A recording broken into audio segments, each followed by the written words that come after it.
उपमुख्यमंत्री अजित पवार यांनी अमोल कोल्हे यांच्या मतदारसंघातील कारभारावरून भाष्य केलं होतं। अमोल कोल्हेंच्या विरोधात उमेदवार देणार असून शिरूर लोकसभेची जागा जिंकणारच असा विश्वासही अजित पवार यांनी व्यक्त केला होता। अजित पवारांच्या या टीकेला अमोल कोल्हे यांनी लोकशाहीच्या एक्सक्लुझिव्ह मुलाखतीत चोख उत्तर दिले।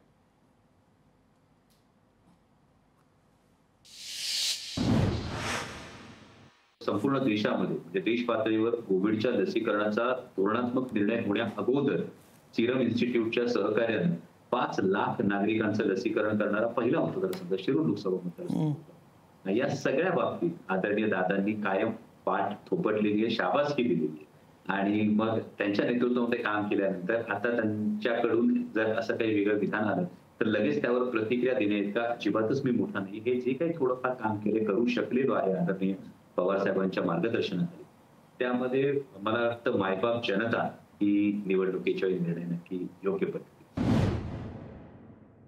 तुम्ही आता म्हणताय की मतदार ग्राउंडवरचा फील हा आहे, तुम्ही पवार साहेबांबद्दल बोललात, तुम्ही आता मतदारसंघामध्ये फिरत असाल, तुमचा संपर्क आहे तुमच्या मतदारांशी, मतदारसंघाचा मूड काय आहे?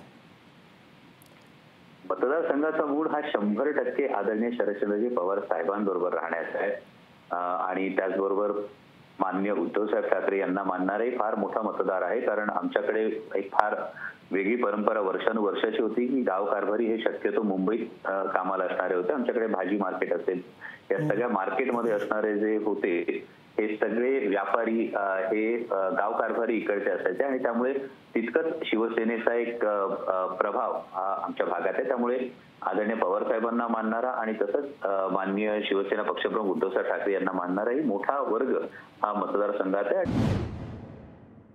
तुम्ही संकेतांच्या गोष्टी करतात, राजकीय संकेत आहेत, तुम्ही अजूनही म्हणतात की अजितदादा आदरणीय आहेत, त्यांच्याबद्दल आदर आहे, पण समोरनं तसं होताना दिसत नाही। म्हणजे एक स्टेटमेंट्स आपण अगदी रिसेंटलीच बघायला गेलं, म्हणजे फार लांब जात नाही, गेल्या 6 महिन्यातला इतिहास काढत नाही, अगदी काल परवाच अजित पवारांनी त्यांच्या बंडाची तुलना ही 78च्या फुलोदच्या बंडाशी केली, शरद पवारांच्या बंडाची त्यांच्या बंडाची कुठेतरी तुलना केली, जी बाब स्वतः शरद पवारांनी फेटाळली। त्यामुळे तुम्ही म्हणतात ते संकेत पण समोरनं पाळले जातात का?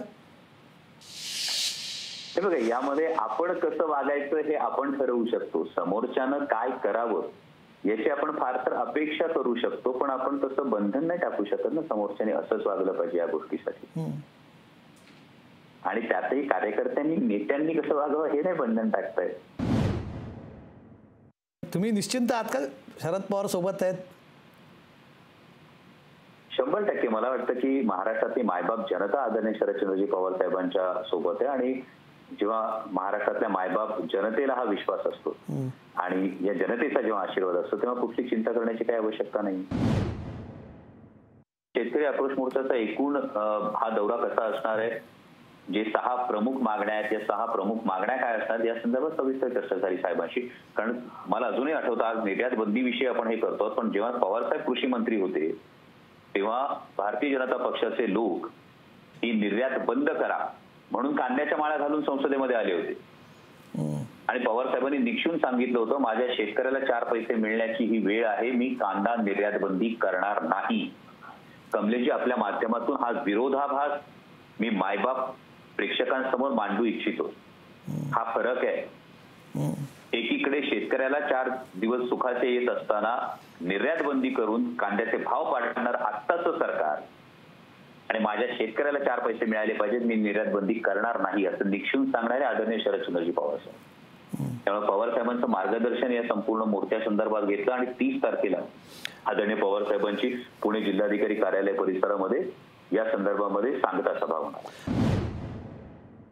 इतक्या मोठ्या आकारमानाचा दख्खनचा सुवास स्वीकारायचा आणि मांडलिकत्व पत्करायचं, ही आपल्या तत्वांवर ठाम राहायचं आणि संघर्ष पत्करायचा।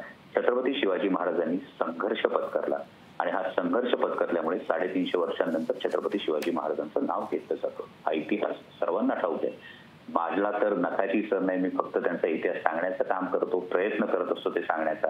मला वाटतं या इतिहासातून जास्त प्रेरणा मी घेतली आहे, त्यामुळे माझ्या मित्रांनी जो मला सल्ला दिला त्याबद्दल त्यांचं मनापासून धन्यवाद। पण त्या सल्ल्याबरोबर हाही इतिहास आणि त्याची प्रेरणा ही जास्त काळजाच्या जवळची।